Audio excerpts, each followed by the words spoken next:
Ayan po, oh. Sayang natin. Tapos napakaganda po namin powder room. Ito yung aming powder room. Ayan, makikita nyo po, may mga molds pa. Fresh na fresh. At saka sa bandang dito po, house tour po tayo ngayon. Ayan, dito po ang ating napakagandang dirty kitchen po. Na meron pa kami mga alaga dyan tagagabi. Ayan, sa kasalukuyang nag-ano. Ito mo yung mga ano namin, parang hugas. Grabe, kawawa, walang mantika.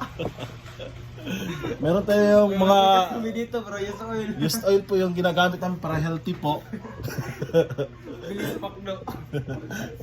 Yan po ang ginagamit natin kasi para po tayo tipid tips po tayo. So, ang ulam natin ngayon ay galunggong. Yan po. Spanish style ang lulutuin niya ni Chief Ace mamaya.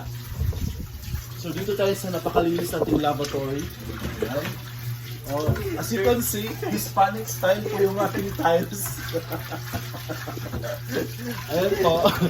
Yung tiles po namin ay ano po, engineered po yan at ano, design ng architect. So, masyado tayong social dito. So, mahirap yan bilhin sa mga hampas lupa. Tapos dito po meron tayong mga condiments. Ayan po, puro mga bote na lang, wala nang laman. Pagkita tulad sa ref niya. Ating... Marami po naman yung ref. At saka yung ref namin grabe. Maano ka talaga. Ayan po. Dito tayo, muna tayo sa freezer. Ayan po, puro cellophane na lang. House tool.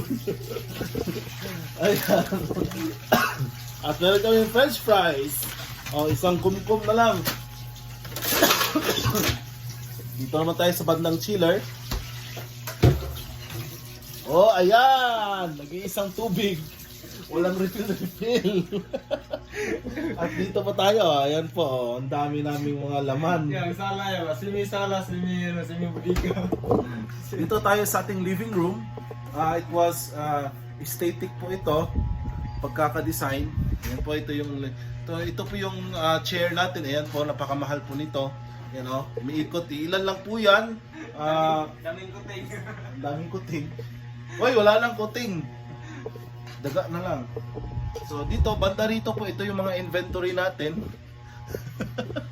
Ayan po, sofa yan. Sofa slash, ano po natin, trash can. At dito tayo, napakaganda po dito sa ating sa ating kwarto. Bakit hindi umiilaw dito? Mamaya na kasi hindi pa yan nag-on yun kasi automatic lahat ng namin dito ilaw eh. Yan. Dito tayo sa sa kwarto ng aming boy. Maganda to dito sa kwarto ng aming boy kasi dito ang daming gamit dito. Mas marami pa siyang gamit sa akin. Meron pa siyang personal piano. Tapos meron siyang 14 na pares na sapatos. As you can see po, ang daming ng sapatos dyan. Meron pa siyang gitara. Ayan. Napaka-social po ng namin dito. Tsaka, tingnan mo. Hindi basta-basta yung boy namin. Professional yan. Police yan. Hindi ako nag-hire ng mga hindi college graduate. Ayan. At saka dito po. Ayan po. Nagluluto na po siya yung chef namin. Okay. So, punta tayo doon sa ating ito po yung parking space natin. Ayan.